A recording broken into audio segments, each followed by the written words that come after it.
قال يوسف لأبيه يا أبت إني رأيت 11 كوكبا. The matcha was 10 out of 10. الشمس والقمر والشمس. You know what's not talked about enough? Niqabi pick-me. Are you married? قال يا بني لا تقص.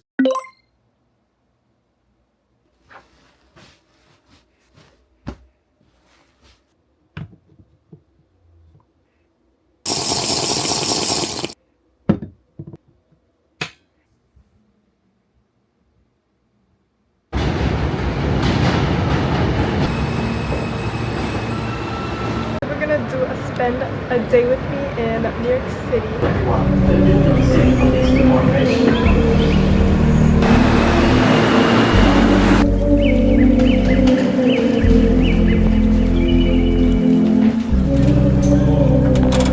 Okay, we're in the city right now. We're gonna go get a matcha.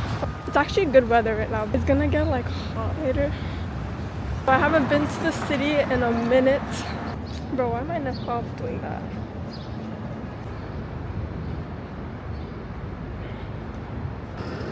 Reminds me of my country.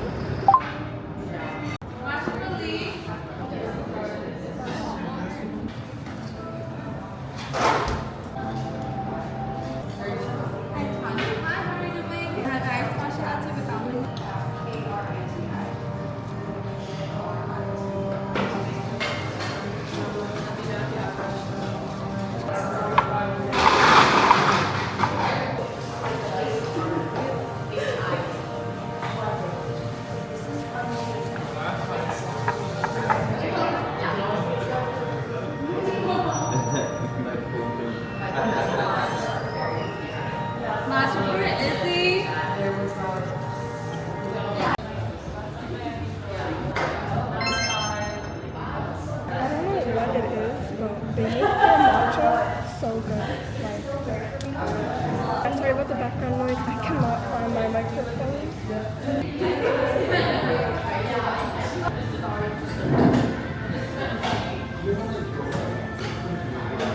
Bro, like, how did they make this? Like, I need to make this. It's so good.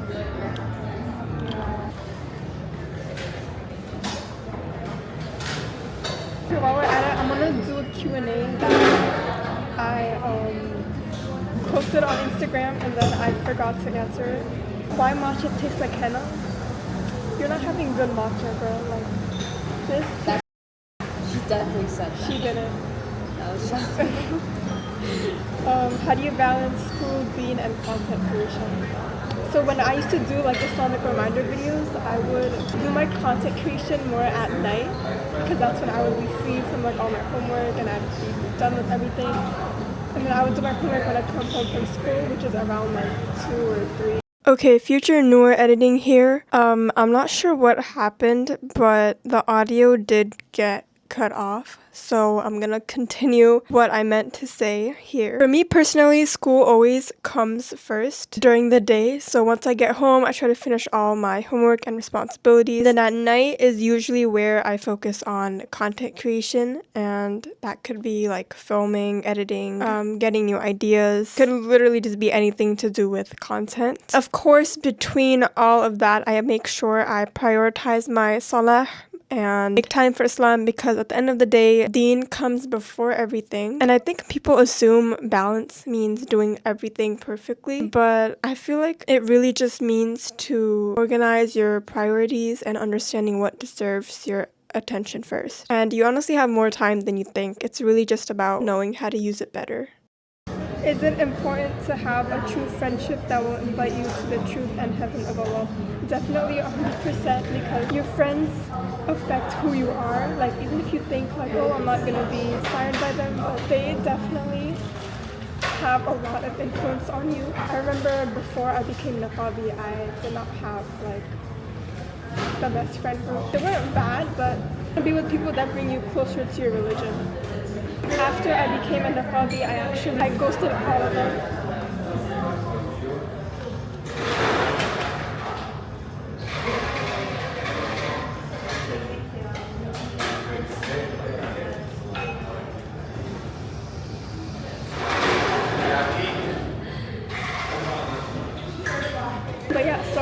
after I became a niqabi, I ended up ghosting all of them.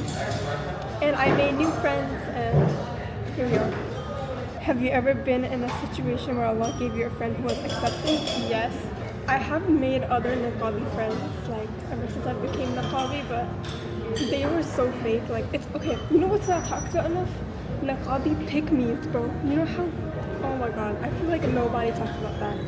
Like, there are even like hijabi pick-me's. Like, unfortunately, I was friends with someone like that. But don't worry, they're not here anymore. What's your experience wearing niqab in the West? Any advice for new niqabis? Jazakallah. My experience is, well, I live in like a local area, so no one says anything. Like, they're all doing their own business. Since I'm in the city, which is a very touristy area, a lot of people definitely stare. Like, even like normally people stare, right? I mean, they're just curious or something, I'm not sure, but you eventually get used to the staring. And then I have experienced some things, but it wasn't like crazy or anything.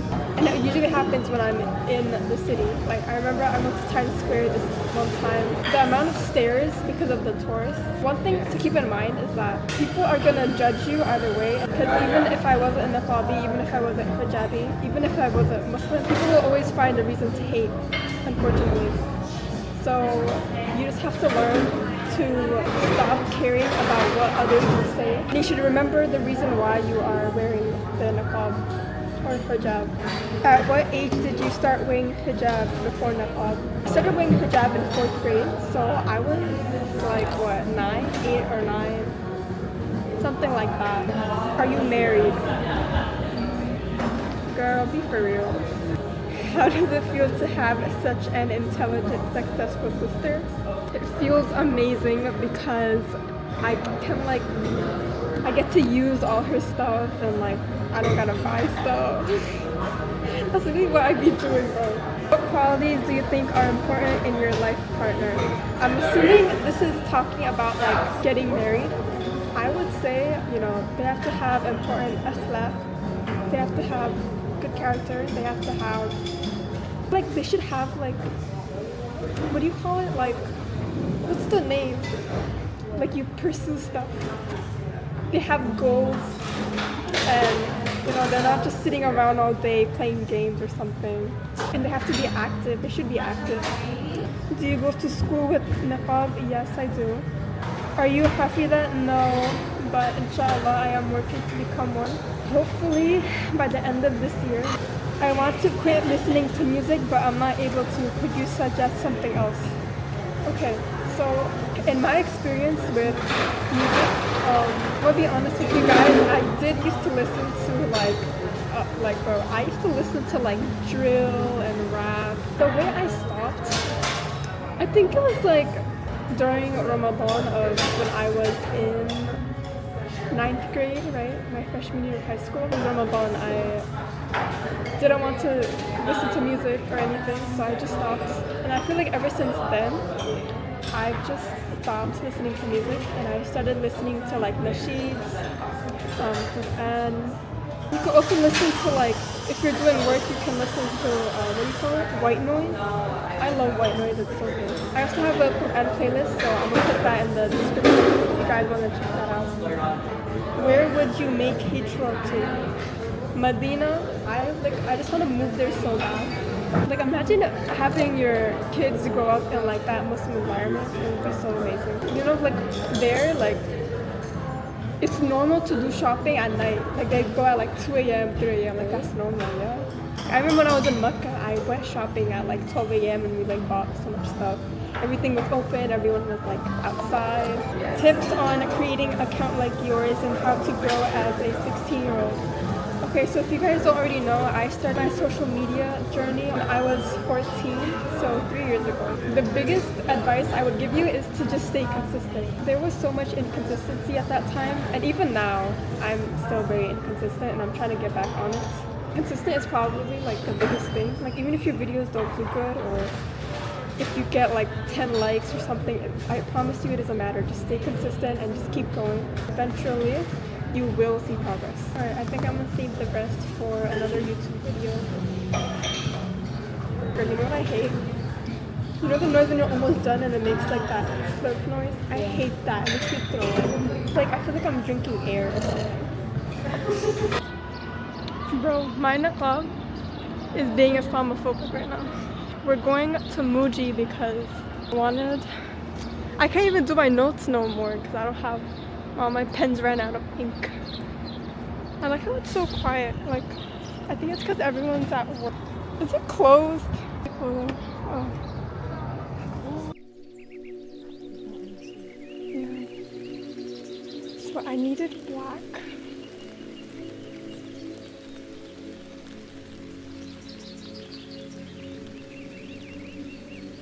Use it to like whisk egg. A basket just takes 2 pence.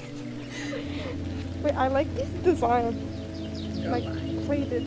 Oh, this is so cute.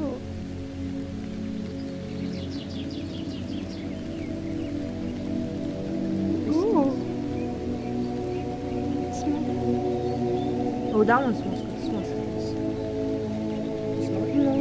Smell it. I can't smell. I smelled your perfume. No? It doesn't smell bad. It smells like cold. Put your matcha inside there. Should I get a snack?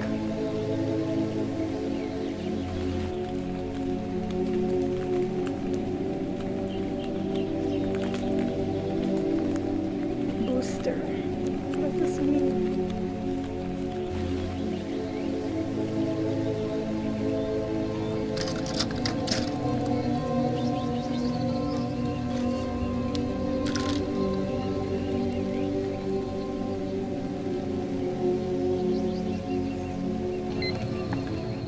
Okay, I think we're gonna go back now and we're waiting for the train. Camera's gonna die, so I'm gonna have to record when I get home.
That feeling, you'll never get it again. I loved memorizing. I wish I could just open the mus'haf again and memorize from scratch again. One thing that a lot of people get stuck on is like, oh, when am I gonna finish and this and that. Dude, just enjoy the journey. You won't ever be able to memorize again. So you won't ever have the experience of opening a new page of the Quran and memorizing it from beginning to end. You won't have that experience again. Right. It's not the same. Just enjoy that moment of just opening a blank page of the mus'haf that you've never seen before and just reading it and just repeating it and just getting it in your head. Why don't you just focus on enjoying that? Worry about the rest later. We always say like, those are the old days. Like, I wish I could go back to the old days. But it's like the good old days. The good old days. Like, I really do mean that. I wish I could go back to being like 7, 8 years old with my classmates, you know, trolling each other. But like,